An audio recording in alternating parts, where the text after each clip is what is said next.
Well, it's a beautiful Friday afternoon. Checking out the feel of these bars. Had a set of mirrors laying around that originally were on the Fat Boy. So normally what happens, you take these mirrors out because this, your cluster here now is kind of in the way. I can see down there on the line and back a little bit. I can see, I just peek under. But you can take those out and there's a plug. And then I would put a little bit bigger mirror up top here. They've got a lot of stuff going on, flames, and, they're kind of for a theme of a different bike. But anyway, I just wanted to see what it was like with them. The bars up in this configuration are really comfortable. It takes a little bit getting used to. When you have bars that are, if you're looking down the side of my helmet, where the camera is, right here, okay, that's roughly, probably, like nose lip level, somewhere along there. So these bars are probably down under, they're a few inches under my chin. So they may look high and wide, but they're not. If I lower my arms down where the stock ones were, they're about the same width as what the stock ones were. Except, we're about 4 or 5 inches higher now.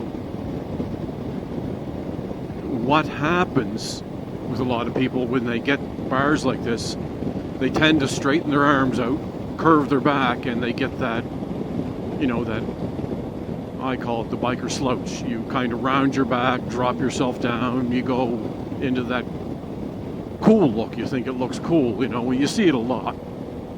And yeah, if you're going up and down the street, maybe it does. But I can guarantee you one thing, you don't do it for 800 kilometers. So what helps me with that is when I put the backrest in. Every time I set my bars up about this height, now my shoulders are up, my back is straight, my hands are below my shoulders, my wrists now are bent down, not locked out like this, I'm bent down, I'm comfortable, my fingers are running down like where they should be, not up, but we're straight across, so real ease of action. Elbows down. What will keep you there is when you put your backrest in on your bike, and when you bring that forward, it'll straighten your back up. You can't do this then. You can't straighten your arms out. To straighten your arms out, you're creating distance. So to keep your arms straight like that, you got to slouch your back down, and you kind of drop your head in that pocket. So then your spine is like this, with your head sitting over there, and your spine like that.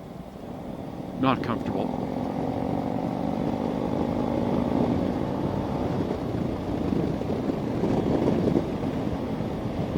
So that's why I like to have, it's kind of, I would call it like, the triangle, where your arms are, where your back is, back up.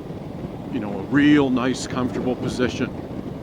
And good control, with this leverage, like when I take it out here right on the yellow line, and I can hold it right on that yellow line, just so easy. But anyway, again, it's your arms up, elbows relaxed, wrists relaxed, back straight. And when that backrest is pushing you up, well, then the next part of that is where your feet are. And when I used to do my real long hauls, I could push with the balls of my feet, on the highway pegs. The backrest would shove into me, and then my arms would just totally relax because I had good leverage down here back, good push from my backrest forward, and then your arms just drop in the pocket. And you sit like that all day long and relax.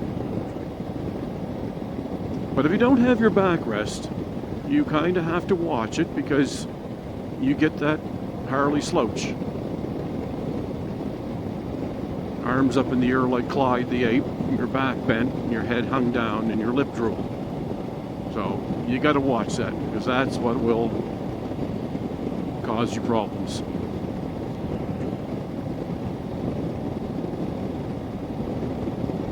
It's cool today, a little windy.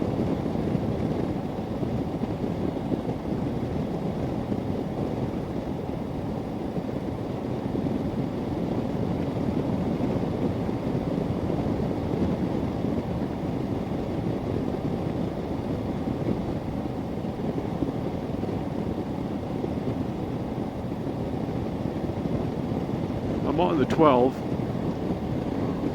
heading across over to the valley.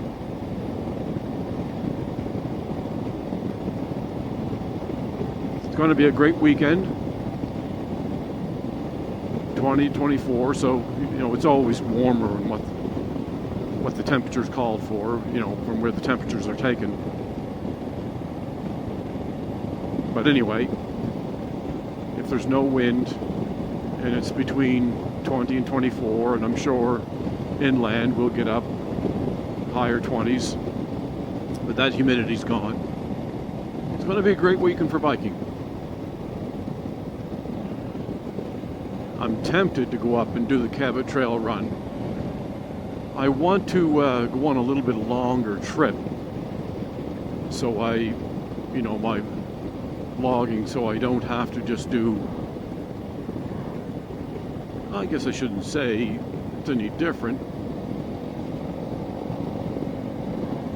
but I think to make people, or to get people to be interested in what you're doing, you kind of have to be going on a trip and showing things through the day, and people will get the feel they're going along with you, instead of just going out, you know, in a 10-minute talk, which is good practice for me, but to get more subscribers and to get, you know, the followers interested, it's the trip that's going to do it. And you take them along and you talk about what you see and what you're thinking, your experiences, you know, with the traffic and the hotels and restaurants, and that will bring people right into it. It'll immerse it right in with you.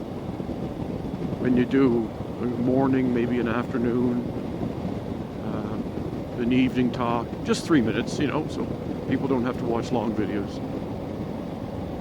Try to keep them engaged in what's going on. And I think it'd be fun. It'd be fun for me, and fun to bring people along. Especially, you know, when you're heading to Key West, then over to Arizona and up into California, maybe across Canada. It'd be interesting trips. People that you're going to meet. I'll shut her down here for a bit.